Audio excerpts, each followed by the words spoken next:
Okay, well, it's April 13th, water and sewer meeting, so we'll go ahead and get started with Joe, see if he's going to write here.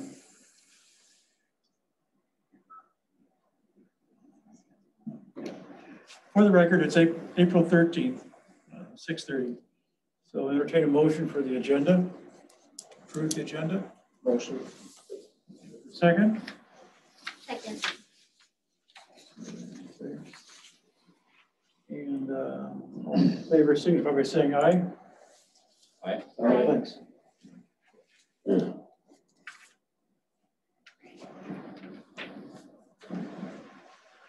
a copy of the March 9th meeting notes.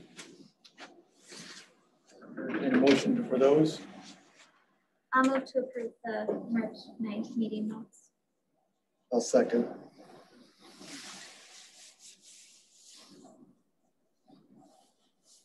Comments? All those in favor signify by saying aye.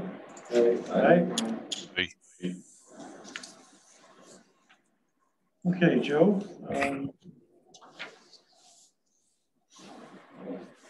Where do you want to start? Start at the top and work the way through. So I do have quite a bit of information to kind of digest and discuss in relation to easements. I've kind of provided you a little packet with that.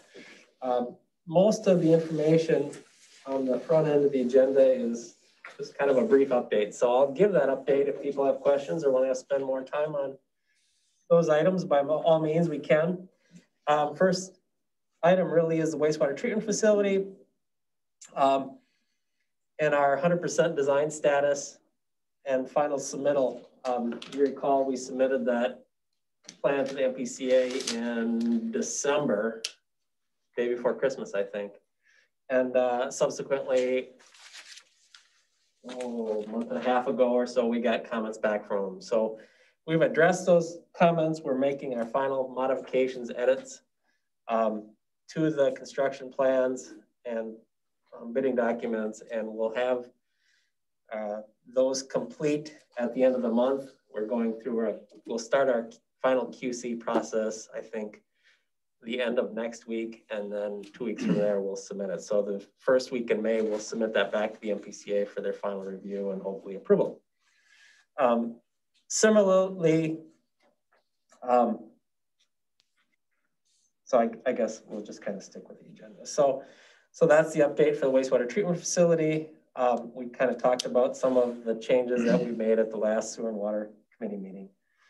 In terms of the property acquisition for the wastewater treatment facility, we did have a special council meeting on the 6th of April. At that meeting, the council authorized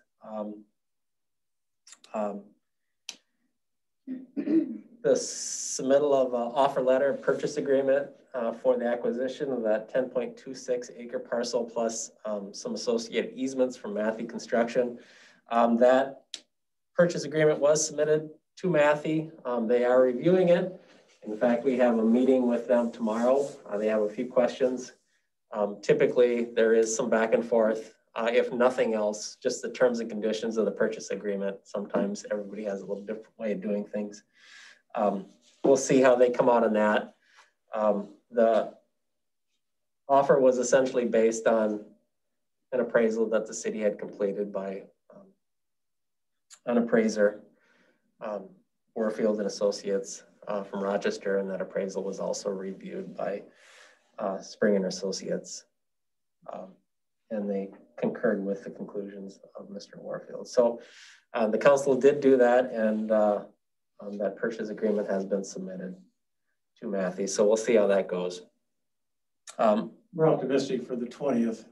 Yeah, well, we're optimistic, yeah, that it'll either be accepted or if they have any minor modifications that we need approval for, we hope to bring it back to the council at the 20th and get that accepted and moved on or be able to move forward with that component of it.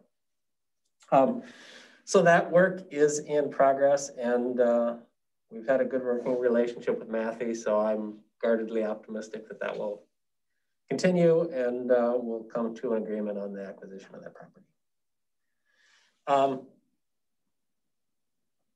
Any questions, comments on that? Anything I missed? Moving down to Orinoco Estates, we've kind of talked about that. This relates to the potential for qualifying specifically based on Orinoco Estates low income. They could potentially qualify for some WIF funding, wastewater infrastructure funding. That's essentially grant funding and a longer term loan for their component of the project. And so we're hoping that by completing an income survey that the council authorized last month for $3,600, I believe, that will qualify for that. We're doing this based on suggestion or recommendation from Public Facilities Authority. And so that process is underway. We had a kickoff meeting with CETA, and I think they did send us a draft survey for our review and PFA's review here today. And so the goal is to get those surveys out by the end of this month and hopefully get that wrapped up sometime in June. PFA is asking for a 67% response. Something like that, yeah. It's based on the ultimate population there. So it's still a pretty good return rate, 2 out of 3 people. But 38 out of 205, I think it is, or something like that. Something like that. So we do think we'll get a good response. Orinoco Estates is cooperative. They want to obviously see that move forward. And so they provided us a list of people, and I think all the mailboxes are in one spot. Everybody picks up the same stuff. They included a little blurb in their newsletter saying that, you know, you're going to get a legit letter from the city of Orinoco asking for income survey. Please participate, that type of thing. So hopefully people will understand that it's coming and understand the rationale for why we're doing that and fill it out and send it back. And we'll send it to the state and see what happens. The phase 1A sanitary sewer and water main improvements, essentially that's contracts 2 and 3. Contract 1 is the wastewater treatment facility. They were submitted to the MPCA, the health department, and the city of Orinoco on the 24th of March. Those documents are still available. If there is a paper set here for both the construction plans as well as the project manual. That's a lot of paper. So if you want to look at it, frankly, yeah, let me know. It's in a bottom drawer of the black cabinet sitting as you walk in. There's a black table, and off to the left we have contract 2 and contract 3 and the manual. We don't have contract 1 in the. Does it come in a big 11 by 17? Well, contract 1, that's the wastewater treatment plant. We submitted that back in December. Oh, that's right. That's right. That's what Dylan looked at. So that's why that's not with that packet. But there is an FTP site here. The FTP site is active until April 21st. If anybody is interested and wants to download those plans, by all means, go ahead. There is a lot of information on that FTP site that we had to convey to the health department specifically. They didn't have all of the documentation associated with the project. So things like the environmental documents, some of the archaeological information, some of the past studies, some of the related and supporting documentation. We put it all out on the FTP site for the agencies. And so obviously that's there, but you can kind of wade through it. There's a folder called construction documents. So you can certainly look at that if you want, or look at the paper copy, but anybody that has any comments, the sooner the better. There shouldn't be a whole lot of surprises there. It's consistent with the feasibility report and what we've been talking about with, you know, much more detail and some subtle tweaks here and there. Any comments on that agenda item? So that gets us down to the March 22nd public hearing and the March 23rd public open house. I thought we'd just take a minute and maybe discuss any feedback that we've gotten. I can let you know a little bit about what I've been hearing and that type of thing. I guess from my perspective, I thought the public hearing and the public open house were pretty well attended and well received. I felt good about getting information out there. I thought people had good questions. I thought, you know, people were you know, generally receptive to the project, and you know, even the handful of folks that weren't were largely, you know, very professional and easy to deal with, and so that was good. And I also feel like people got the information that we were sending out. I thought it was a good idea for us to mail that information, and I thought that was a good idea. So, Joe, can I stop you? Can you just tell us how many people came to the open house the second day? Do you know how many you spoke with? I did. Was it like 5 or no, it was 25?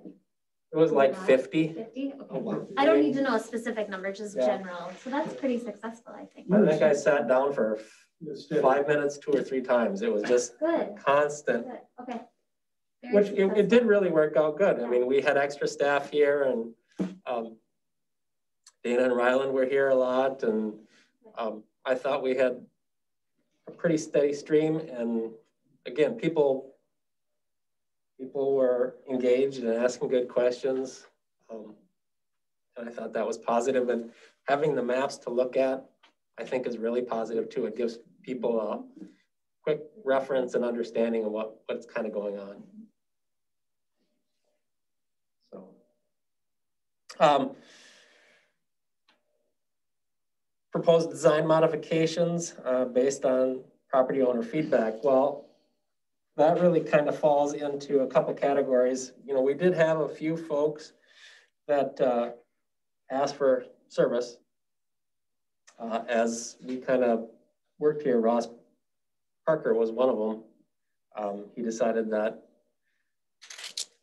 one of the things, he wanted water service to his parcel for a number of different reasons. He didn't previously have water proposed to his parcel because we were going to serve it a different way, but based on some of the things that are going to happen, and he has a shared well,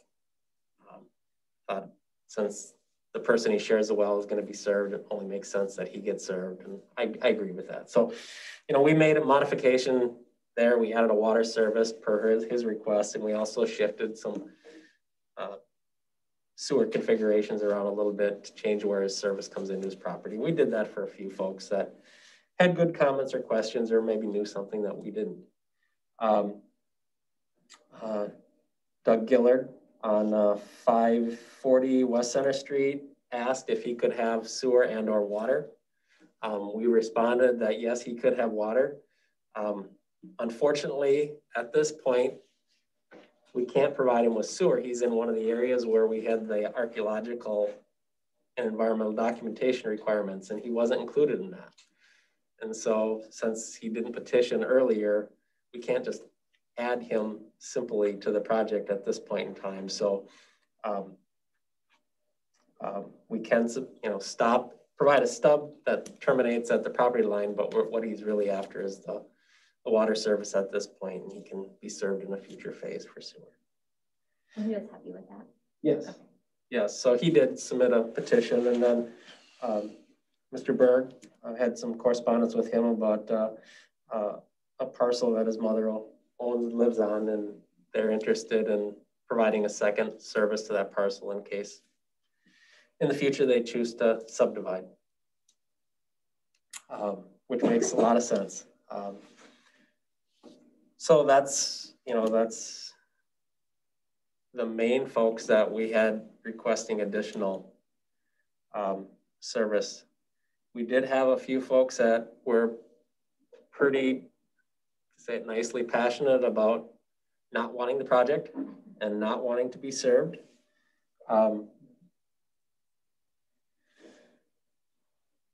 And we've heard a couple times from one of the individuals. They were on First Street Northwest, and the other individual was on First Place Southwest in that Stokes Cove area. The second individual was difficult, to put it nicely. We won't be visiting there when we go for easements. I have a safety concern sending people to that residence specifically. So we will deal with them by mail. If they don't respond, we're not going to knock on their door based on the correspondence that we've had. So that's going to fall into the council's decision about the potential for late fees. We'll give them a certain time frame, whatever the council decides to join water and sewer. Well, yeah, It'd be similar to what we did with the water program. right. That correspondence was specifically dealing with easements. We need a low pressure sewer easement to build a sewer on their property. If they decline to grant the easement, then we stop the service at the property line, and they have the responsibility to essentially build it. Yeah. So it wouldn't make sense, in my opinion, for anybody to decline that. We'll get into that a little bit when we talk about the easements, but I just would mention there's been a few, it's just a handful of folks that are really negative. You know, the gentleman on Stokes Cove was really negative. So is what it is. It's not unexpected. It happens. Frankly, it happens on every job. It doesn't make things any more fun though. So. Anybody bring up any issues about the location of the lift stations or any of that? Not a comment on the location of the lift station that I can remember. Do you? There was just a couple of comments they were concerned about where it'd be located, how the grinder line would come up to it, and. I think the big, you're referencing the big lift station, the larger, not the grinder stations. A lot of comments on the grinder stations and how that configuration would work and where it would go when, you know. Okay. But in terms of the big lift stations. Well, no, I didn't hear any comments. Unless you heard something.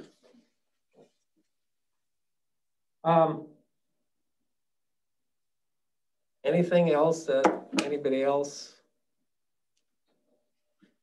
You guys are all kind of involved in the process. Comments that you heard or things you'd want to share at this point? The only thing that stood out to me too is that little section of the township over on the left side that we're not servicing, that we need to talk about as a council eventually about annexing in. Right. And so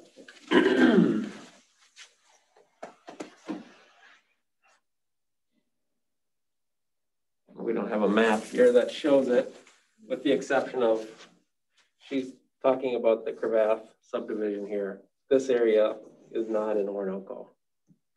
And so we are going down 12th Street with sanitary sewer, right? And we made this, well, they're not in the city limits. We can't really assess them for the improvement. So that is one of the things that we need to decide. There is, I think, 3 parcels here that, you know, because ultimately there'll be sewer and water that'll go down First Street and Elm Avenue, and you can come off laterally and serve the people that are adjacent to that. But there are some properties right in here that only abut 12th Street, and the only way to serve them is to dig into 12th Street in the future. And so that's all gravity sewer, and some of it's kind of deep. And so I guess my recommendation, or what's in the plan now, is we provide a service stub out to them. So we don't have to dig into the street in the future. Even if we can't assess them now, we're not going to let them connect to it right now until they're annexed into the city. But at least when They do get annexed.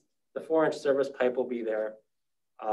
It is an additional project cost, but I think there's value to that. So that's what I would propose to do unless you tell me otherwise. That's the way it is in the plan. And you said that is covered with bonding funds or not? Those stubs? For the project cost, yes. So. Three spots.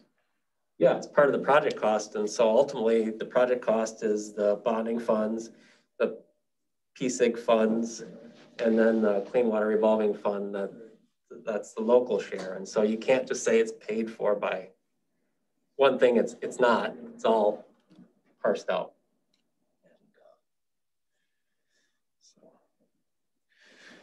So what I wanted to focus on, unless any other thoughts, comments. So I should also say this is in phase 1B.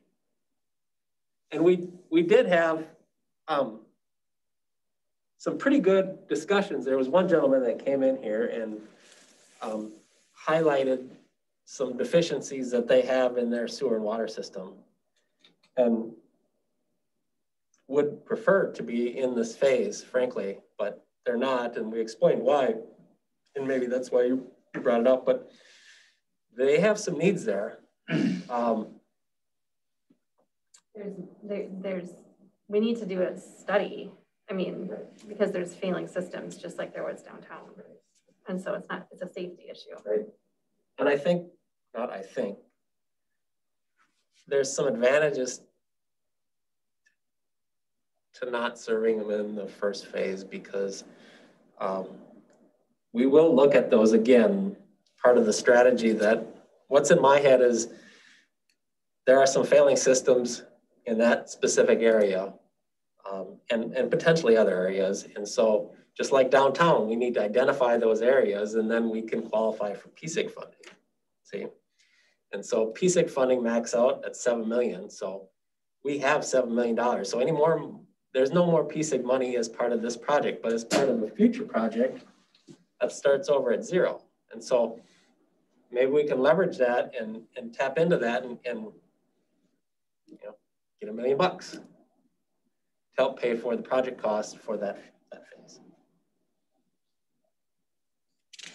So we need to kind of plan accordingly for that type of occurrence. And we've got some time to do that, but there's some rationale behind that thought process. So I did provide everybody with a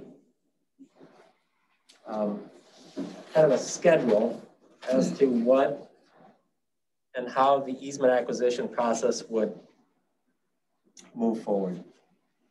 And so you can see that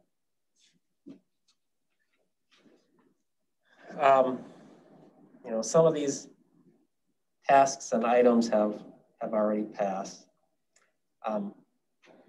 You can see, obviously, the first item is the public improvement hearing was held.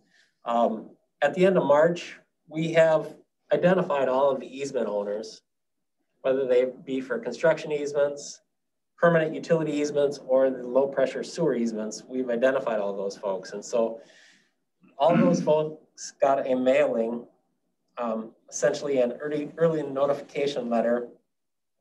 And with that, there's a questionnaire and an easement acquisition brochure that we sent to everybody. So the brochure kind of explains people's rights.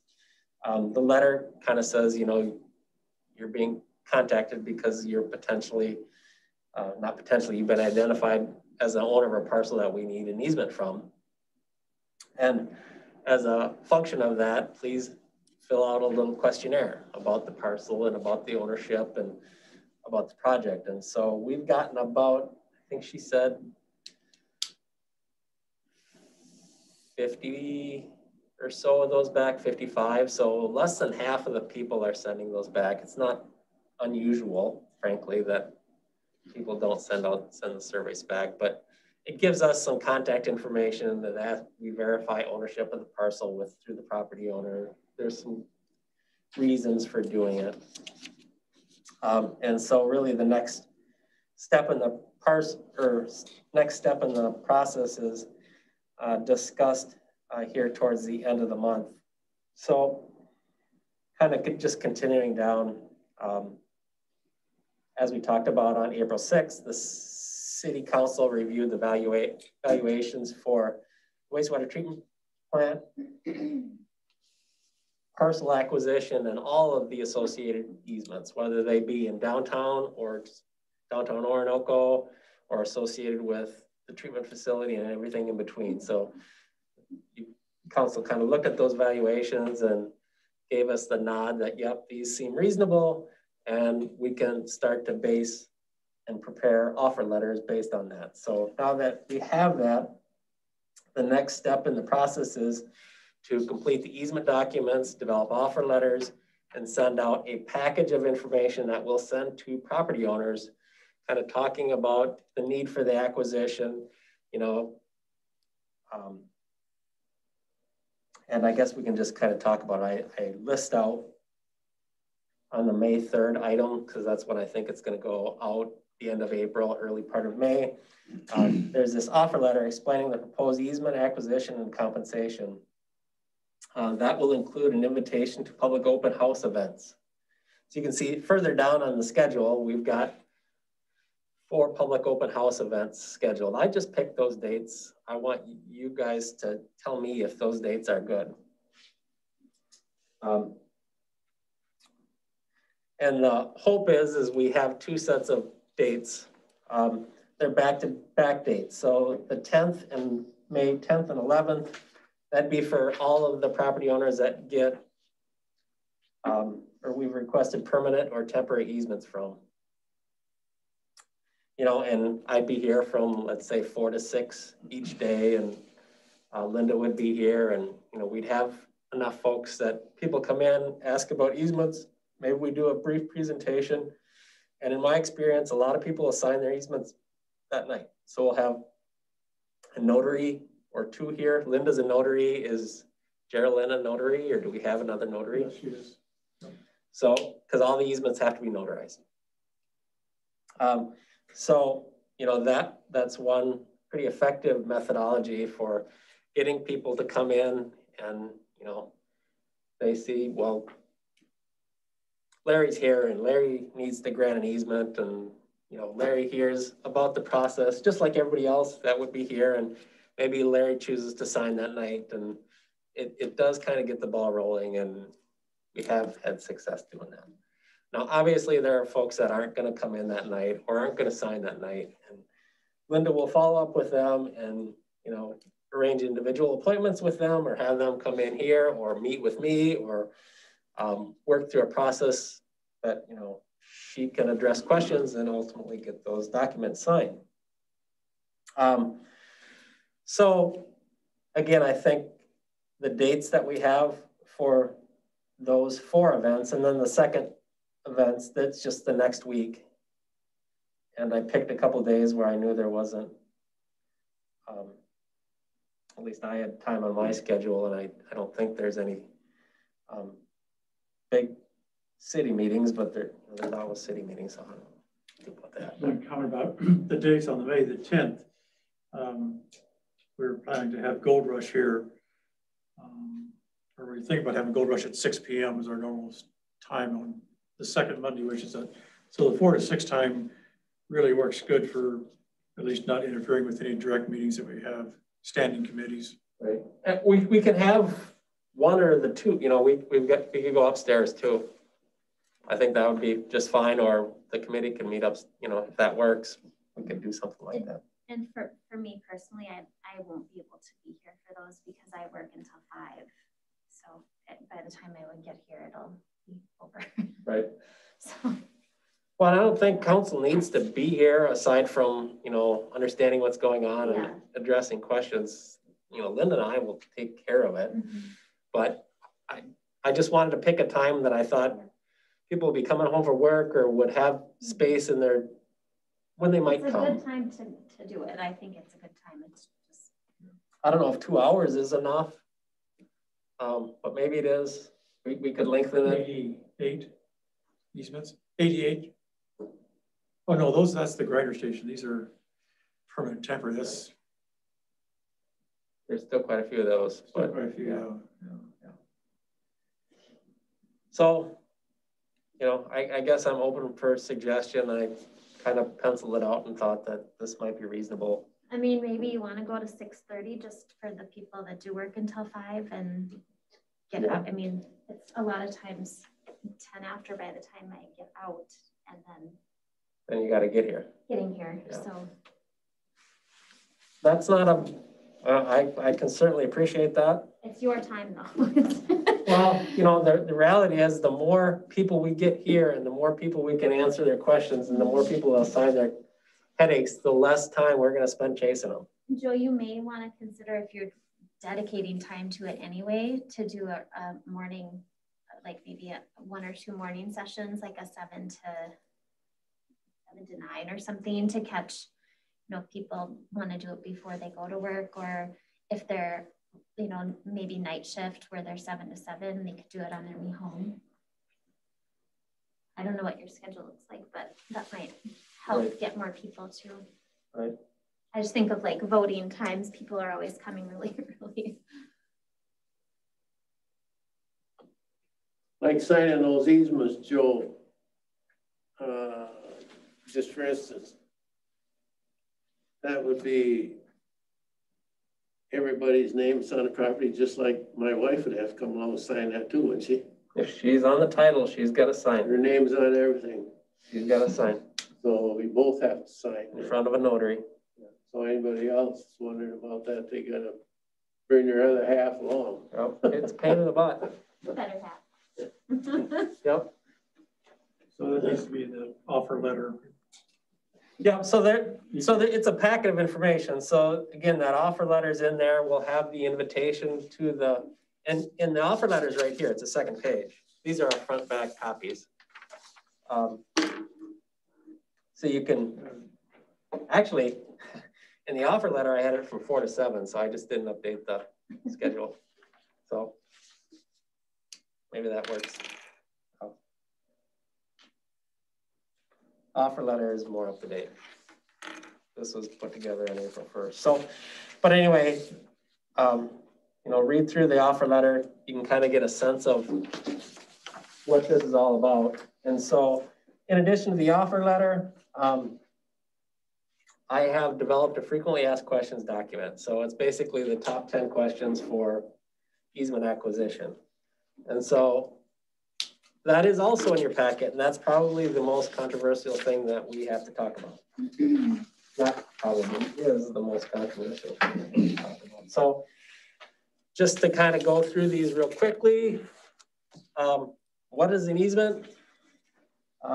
2, what types of easements are proposed? So we've got temporary construction easement, permanent utility easement, and permanent low pressure sewer easements. I will say that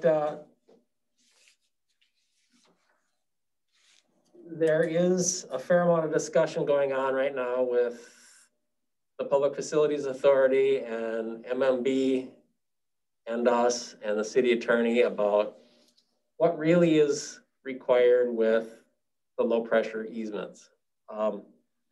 We've kind of made some arguments or asked some questions that I think people are finally starting to think about that a little bit. Whether a permanent easement is really required for the construction of a utility to solely serve that property on these low pressure systems. So it's like when the gas company comes in and installs gas to your house, they don't get an easement.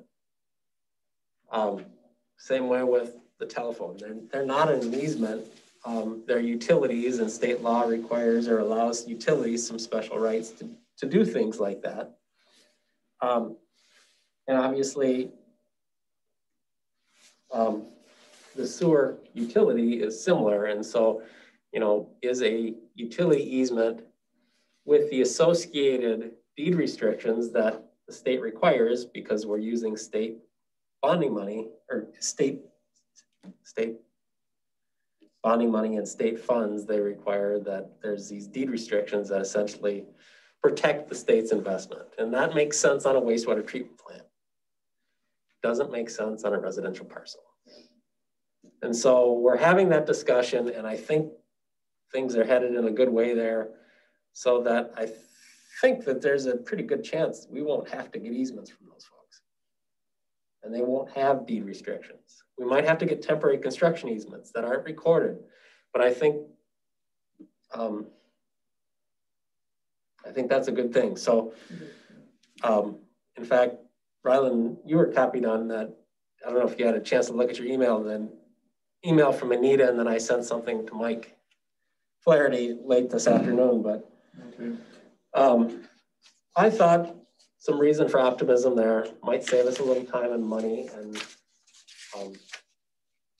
heartache from the standpoint of people being concerned about granting those easements and how that all shakes out. So this document, specifically the items in red, are kind of up in the air a little bit, and I'm hoping to resolve these issues, hopefully to the benefit of the property owners and the city.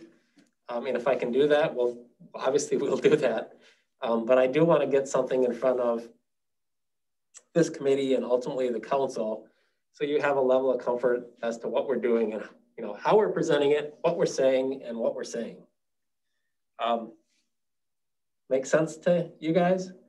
So obviously we have a big council contingent, but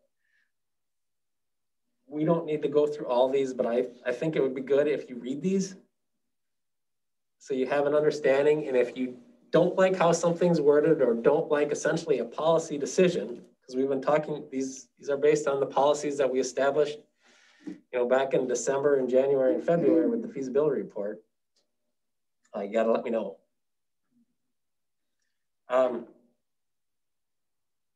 So I've asked Mike. Just one comment, Joe. Well, I think we talked about the low pressure, the grinder system easements that we're talking about, and there is one approach when we first started talking about this that we thought we were going to have to spend. The city was going to have to spend like estimated $175,000 to do these surveyed easements for the low pressure grinder systems, and so hopefully that's what's going away. That the city doesn't have to put that money out because that's not covered by our state. Well, is that correct? Just to clarify that, we've been operating under the assumption that we would acquire blanket easements over the entire property for the low pressure sewer systems. We've done that in the past. And we've gotten some resistance from that approach from the city attorney for good reason.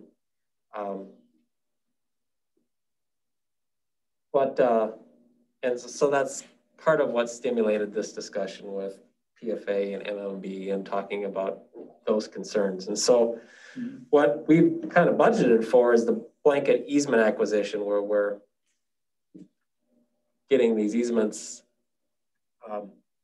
Allows us to go on the property and take care of installing the flood and bill money fund. If we have to, actually acquire permanent easements and go the route of describing each one of those easements after, so the scenario that's being kind of proposed, at least one of the scenarios, is get a temporary easement to be able to construct the facility on the site. Build the facility, come back and survey exactly where the facility is. Then do a meets and bounds description. So that's it's like the 15 feet northwest of the section and right. Yeah. So it's a very precise methodology of describing where something is in the world based on section corners and bearings and distances.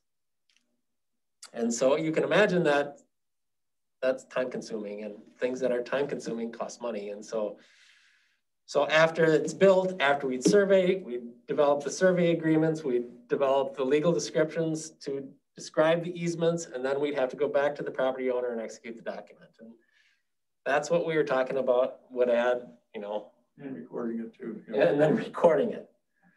And that's what adds, 150 to 175,000 bucks. We're to go through that process. So personally, I don't see the benefit in it. I can do it for you, but if I were you and I was paying the bill, I would try to not do that. So we're working on that. Hopefully we found a solution, but we'll see.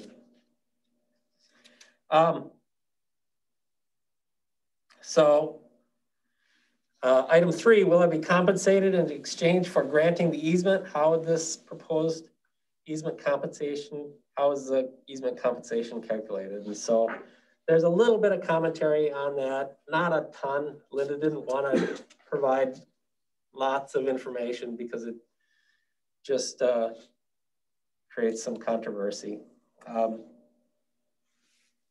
What restrictions apply to easements within my property? People want to know what they can and can't do with that land if they grant an easement over it. What is the process to execute the easement? Next page. What is a deed restriction and how is it related to the easement? And so this commentary is straight out of the PFA's documentation about what that is. And we have asked PFA for some more common sense language. I think I've also sent this to the city attorney to get some more straightforward language to describe what it is and what the real ramifications are. Frankly, if you read this, it scares you. I don't think it's that big a deal. Specifically for the individual easements where we're going down a property line or something, or and what was an old driveway or alleyway, that deed restriction only applies to that small easement area, and so has a very limited impact on the property and what you really can and can't do anyway. And there are ways to circumvent that or address that if the deed restriction is granted and you absolutely have to do something with the property. But in 99% of these cases, it isn't impactful. Where it is impactful, I think, is on the blanket easements, because the blanket easement covers the entire property. The individual permanent easements and temporary construction easements, it doesn't apply to the temporary construction easement, but the permanent easements are described with meets and bounds. And so it's literally just what's in that 20-foot wide easement. And it only applies to that component of the property. And so the deed restriction only applies to the small easement. And, I think we need to work on that. That's why it's in red. We're working with Mike Flaherty on a little bit, and of course, MMB. Joe, where it says, not be sold, mortgaged, encumbered, otherwise disposed of without the approval of the Commissioner of Minnesota Management and Budget. I think if that is, that's right out of their verbiage. I feel like we need to have and this is how you get in touch with this person. I mean, if I was gonna sell my house and I have this deed restriction on my house, before I sell it, I'm gonna have to do that. And I would have no idea how to get that. So what this was really written for is, we buy the 10-acre parcel for the wastewater treatment plant. That's what this is written for. Which, no, I totally understand, but we're also, we may have a 5-foot square, of property that is on our land, and we want to sell our property and it's in there and we can't sell our house. So I piece in there. Right? Yeah, I think what the reality is you can sell your house. You don't need any. So, but if you were going to parcel off part of that easement area and sell that, and then that parceling that off and selling that changed the way that property was used and potentially put in jeopardy the state's investment in that sewer. So the reality is it's just, in my mind, not a big deal. Frankly, I read this and it's confusing to me and it's concerning to me. I don't like how it's written. I don't think that's the intent, but that's what it says. And so that's why I reached out to Mike and MMB, and we'll get some clarification and put something in that makes sense.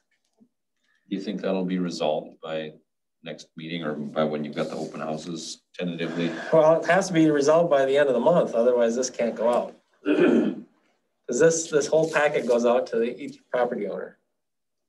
And so I can't do this until I know what the answers to these questions are. And so we've conveyed that urgency, and I'm hoping that. How many deed restrictions will there be? It depends on whether the low pressure systems are required or not to have the deed restriction. If they are, as it stands. So there's 87 of those, and I think there's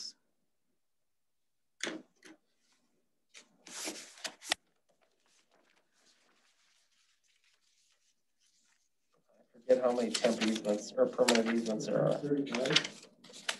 35? Yeah, I think that's right. A majority, a lot. Yeah. So there's about 35 permanent easements, about 26 temporary easements. So there's no deed restriction. We don't even record a temporary easement. And then there's 87 or 88 low pressure easements. And so the low pressure easement, whether that requires an easement, a permanent easement, and whether there's a deed restriction attached to that's a big deal. And you'd think that we'd have this worked out and the state they'd have done this 100 times. Nope.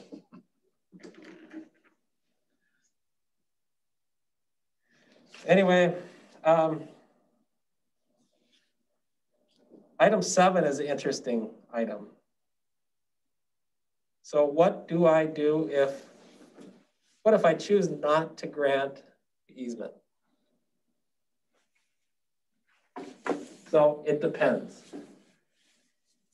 I tried to word this so that it is factual. The reality is if we need a temporary construction easement or a permanent construction easement and you don't want to grant it, I'll look at alternatives, right? I'll see if I can move the sewer to the other side of the street. I'll see if I can restrict the trench somehow. I'll see if I can serve you another way. Bottom line is, I can make those changes. The reason it is like it is because A, it's probably the best way to do it, and B, it's probably the cheapest way to do it, or some combination of those. So if we start making modifications, we start increasing price, right? Increasing cost, increasing complexity. That's not necessarily good for the city.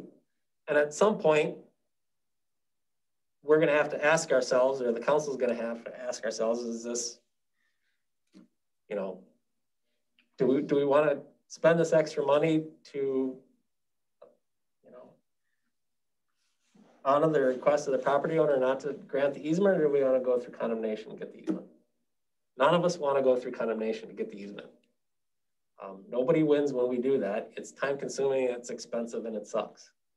But there are a handful of easements that we just don't have a choice without spending a lot of extra money. And so hopefully people are supportive and reasonable. Don't know.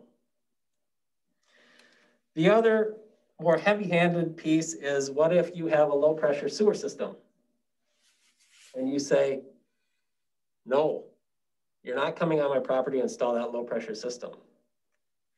What this says is, fine, we'll extend that low pressure system to your property line. We'll stop it there. We'll still assess you. You'll pay the full cost. Then within the ordinance, you're going to be given 12 to 18 months to make that connection complete and operational.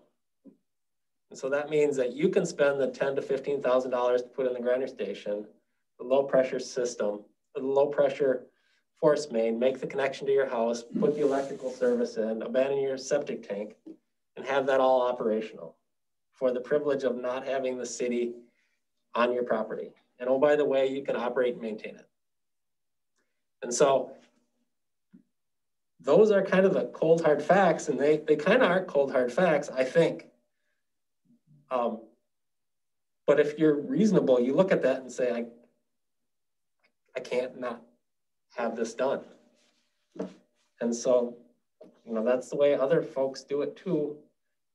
it is kind of heavy handed, but on the other hand, we're making this investment, people have to connect. And so that's kind of how we're saying it. And I don't want you guys to be surprised by that. And if you don't like it, I don't know what else to do, but because this is kind of how we've been operating, but I want everybody to be understanding that read this, understand that. Because there'll be some people that are very upset about this. Yeah, there are. So in this paragraph about the low pressure, do we need to, just like we were saying, really won't be at this point in time though, but if they don't hook up within the 12 to 18 month time period, like in our water system that we had installed, I think we allowed 3 years to hook up. Then there's a half a dozen people that are paying a late fee every month. So there'd be a late fee for sewer and a late fee for water. So that's not really said in here, but is that really, the ordinance will cover that type of thing, but we don't really say it here. It does. We could add that type of language in that Potential or whatever. That It says that. It says still be assessed the proposed wastewater system fees. No, but I think it doesn't say you'll be paying a monthly penalty after that 12 to 18 month time's expired. But that information is in the first frequently asked questions under the is connection mandatory. I think you should still add it to this paragraph because people will bring that back and say, well, you didn't tell me. Or worded such that they're aware of it. Yeah. And let the ordinance that's developed clearly stated. Yeah, because there may be people that just choose not to have the low pressure system built and choose to pay the penalty for years. Well, frankly, if you choose not to connect, grant the easement, you know, that 10 to 15, it takes a lot of penalty to make that up. Right. You'd be better off not to pay it till you sell it, and then you've got to somehow explain that to whoever wants to buy your property. Why aren't you connected to the city system? Right. What's it going to cost me to connect? And then they say, well, take that off the bottom line, you know. Yeah. And that's what the one property owner that I've been emailing back and forth, their displeasure of joining it. But the point is that, you know, that they might be better off just selling the place and recoup the cost of what they put in for the treatment for their drain field and go someplace else. But that's their choice. But that's one way to recoup it, but yeah, that's a personal decision. It is. And unfortunately, you know, we've got some folks that need the system, and some folks that, you know, have a newer system that have made investments, and that I think everybody would agree that's unfortunate. It's too bad, but we kind of we have an approach and we're trying to be consistent with it. So again, outside the meeting here, if you want to read that, if you have comments on, item 7 is a big one in my mind. Item 6, frankly, is a big one that just I don't have the answers for right now. Let me know if you have comments or additional items you want to talk about. Item 8 kind of deals with the contractor repair of landscaping, planting, turf, etc. within the easement. You know, essentially we're going to fix driveways, culverts, patios, private utilities, irrigation systems, turf, things like that we fix. Trees, shrubs, decorative landscaping, redoing those things if we happen to get into it, and we might within the low pressure sewer system, specifically when you go up against the house and we need a connection. We're going to leave that to the homeowners to kind of deal with. Redoing individual plantings and things like that just gets messy. And really, we don't want people replanting things directly over the force main easements and things like that anyway. So they need to move them outside the corridor and pick a location and redo People are getting compensated when we're taking out trees. So what you just said, is that in this paragraph? You avoid planting within the, Well, there's what restrictions exist, item 4. What restrictions apply to the easement within my property? And then, no permanent structures, tree planting, something. kind of says what restrictions exist. And then item 9 kind of deals with, will there be additional correspondence? And that's where we invite them to, again, the meeting. It's in the letter, 4 to 7. Those 4 days. And again, I think if we want to put them a different day or different, one's a Monday, Tuesday, one's a Wednesday, Thursday. They're back-to-back weeks. We try to separate people so we have a good amount. If there's people that cross over and come, I don't care. Just want people to come. Back to Lori's comment, I kind of like the idea of having a late morning time frame during the day for one of those sessions, just for those people that don't want to come out around supper time. That I don't know how anybody else feels about that, but You want to have it the next morning? We could have one from 4 to 7 and then one from 9 to 11 or 9 to noon or well, even whatever, 2 hours. Because the temporary one, see, I'm looking back at your numbers. The low pressure has the largest numbers, that's at 88. And the temporary is, and permanent is 45, 50. Something well, it's 26 and 61. 51. 61. But frankly, the low pressure ones are, they don't have a choice. I mean, they have a choice, but it's not logical to say no, in my opinion. You can, but it's illogical. It's going to take a lot of explaining.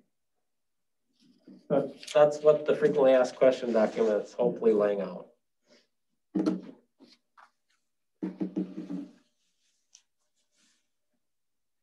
I kind of struggle with these, you know, it's 10 questions, it's 4 pages. I don't want to write a book because nobody reads it.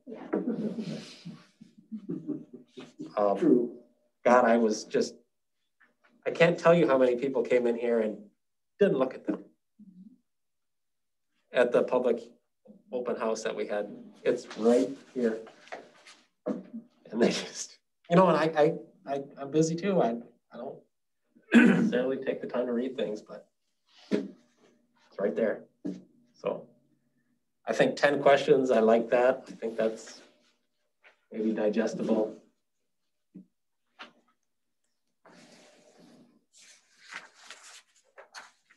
so the times, if we talk, So yeah, times. 4 to 6 and 4 to 6:30 on Monday to 10.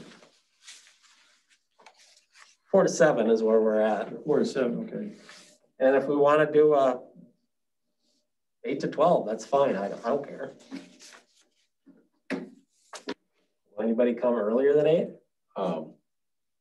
Was it, so, you know, we talked about having your significant other come with whoever's on the deed. I didn't really see that clearly in the, is there a place to put that? Because I know that would kind of frustrate me if I showed up to sign the paperwork and all of a sudden I realized I got to bring my wife with. And how does it work with HOAs?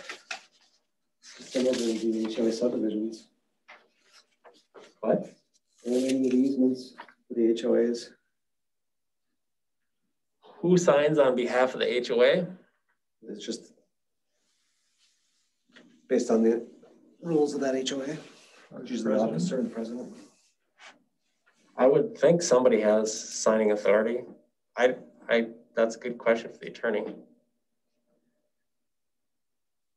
But I agree making it clear that who all has to come. I wonder if you can put it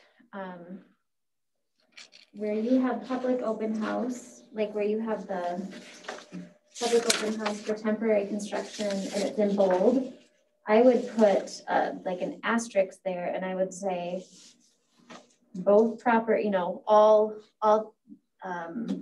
named title owners, or I don't know how you'd write it. Where are you at? On the Number 9. Nope, no, on the first, on the invitation. Oh, in the letter. In the letter, where you announce that you're having the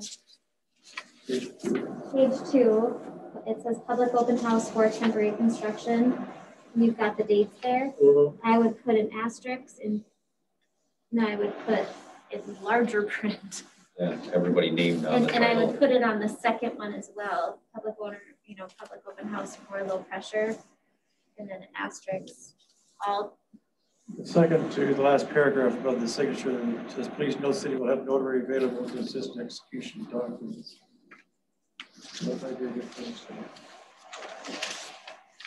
Or both places, but just definitely needs And I would put it in both, just to be, because you don't read the letter, at least in the people that ask questions, it says the same thing. Yeah.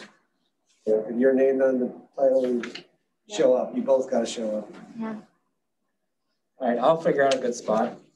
I'll add that. So that's a good point. I would guess the HOA people, you know, you just track that person down, whoever it is, one time, and they can sign all 10 of them or whatever at one point, right? You don't need to follow every property owner in. Well, I think there's only one HOA that needs to sign anything, and that's Riverbend. So I do have a little bit more information to get through. I know you guys want to get out of here tonight. If you look at this, if you have additional comments, let me know. Next exhibit is just a sample. This is what a exhibit looks like. This is what a legal description looks like. Each person will get their own one of these for their parcel. The next item is an example of a project that I did in Waseca. We acquired 150 temp easements. We paid for all of those easements. We're paying for all of the permanent easements and temporary easements, so about 60 of them. Do we want the ability to pay people electronically? Can the city handle that? In some respects, you don't have to cut checks, you don't have to mail stuff, but you do have to get all the information from the property owner. It's got to all be entered in, and then the bank sends it. But we can do either way. Do you want to mess with this? If we don't do this, then what's the other option? Cut checks. Cut checks, track the checks, And a lot of money. mail the checks, and then track when they get cash, if they get cash. So that's doable. We all do it. But ACH is nice too. It's just that you've got to get everybody's bank account, and some people are just not going to give you their bank account because they won't. They don't trust you. They don't. We can all appreciate that too. So do we want that information? Do we want to be responsible to have that information? I guess this is a question that I'm asking. I can go either way. I think we should bring this to council instead of make a decision tonight. I think we should offer it, but at the same time, just in case for water bills, there's probably a stack that big of people sending checks. You know, there's a lot of people who do checks. There's not as many people. I think we need to offer it. That's the least we can do. Well, we're not going to convince everybody. It's just that much. So if we do this, everybody's got to get this letter. We've got to produce the form on the next page, and they got to send this out, and then we've got to be responsible for it. And this gets put into the city system, and it is personal information. It can't be, so it's got to be protected and so on and so forth. So it's probably a horse apiece. I can see it either way, and that's why what do you want to do? I would leave it up to city staff, and potentially if council has anything, but I'd leave it up to staff. Carolyn might have some feedback on it too. Maybe she hates cutting checks, or maybe she hates having private information. So I would like to, have we'll have a similar discussion with the council, at least on select items, same information. Hopefully I'll have some, a little bit more updated, frequently asked questions, and some feedback from MMB, but ultimately you're gonna have to tell me what you wanna do. So think about it. And then the last form is just the W-9. Everybody gets a W-9 that.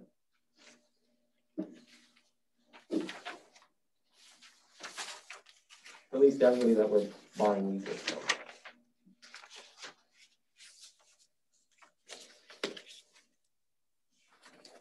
So that's what I got. I think that's the end of the agenda. No, it's not.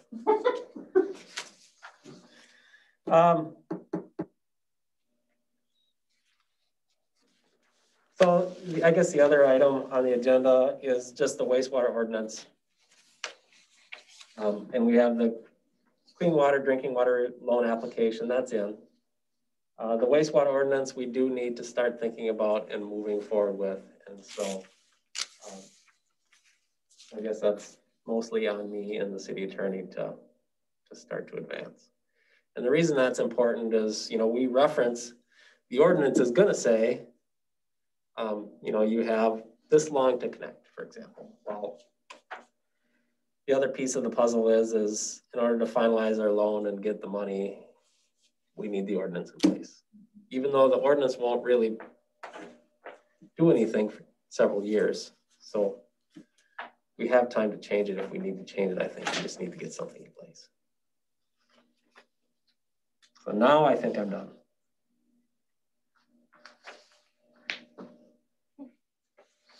Good timing. So you talk about the ordinance, but a time frame, you know, really we have till 2023, but we should have something in place so people know. PFA is going to want to see our ordinance. What's that? PFA is going to want to see our ordinance. Oh, okay. Before they give us any money. So that would be. It's a check box. You have to check the box. So what's that time frame? And we need to have the ordinance in place by July. July. But you can amend it anytime between now and 2023, right? So it doesn't have to be perfect. Arguably, no. And Mike's aware of that. He knows it's on his plate to do. He does, but it's just trying to through the acquisition, the easements, and everything else on the council agenda.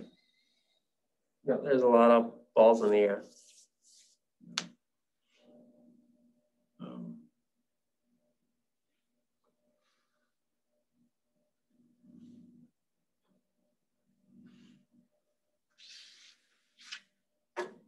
Okay.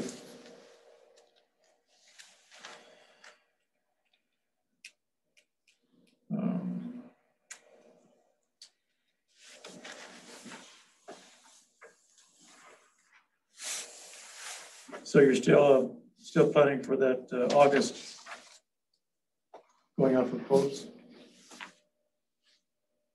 Yes. Contracts, August, 1st August. Okay.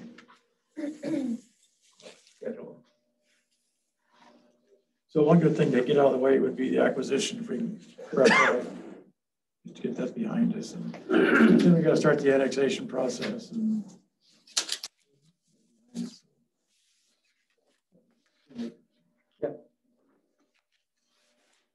all right. I have to take off. Any other questions? Thank you. Thank you. Thanks, everyone. Larry, Paul, any questions from your standpoint or about what we discussed here tonight? Well, when Linda, I got that package to sign, send back. Mm-hmm. Where it sounded she was gonna contact me. And that I'd be hearing something from her.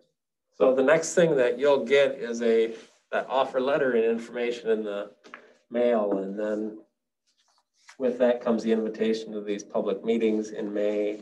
And she will be contacting people at that point on a one-on-one basis.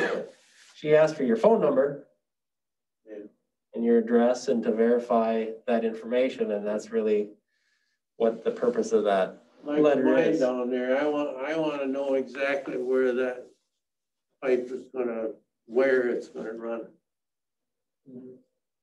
And because I'm like my neighbor on the south, you're not gonna go near his, right? You wanna stay on my side. Right. So you'll get an easement. Like this exhibit. Will it show on that easement right where the pipe's gonna be? So like, pipe will be in the middle of the easement. The easement's 20 feet wide, so it'll be 10 feet from easement wide. I mean, my side of that street is 40 feet. Right. But the easement's only 20 feet wide. I mean, when you've got room enough to dig that trench and pile of dirt wherever you're gonna pile it. Usually on the side of a 20-foot easement, we'll get a 10-foot construction easement, so we have room to pile dirt.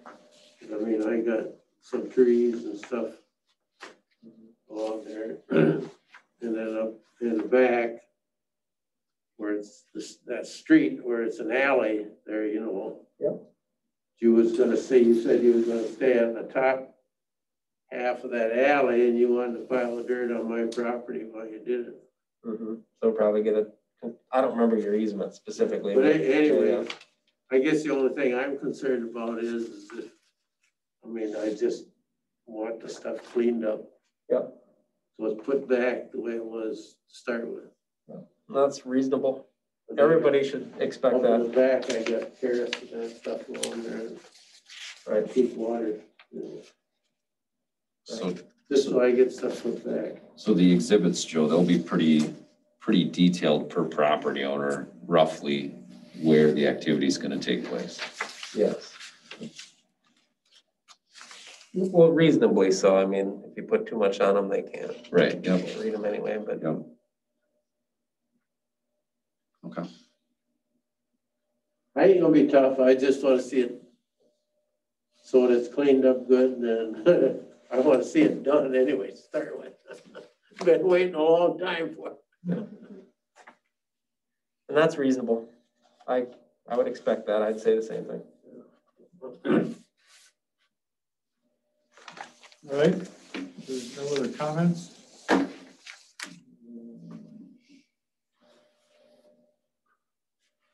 You talked about the loan application that needs to be done by the end of May, April? It was due March 31st. It's done. March? Yeah.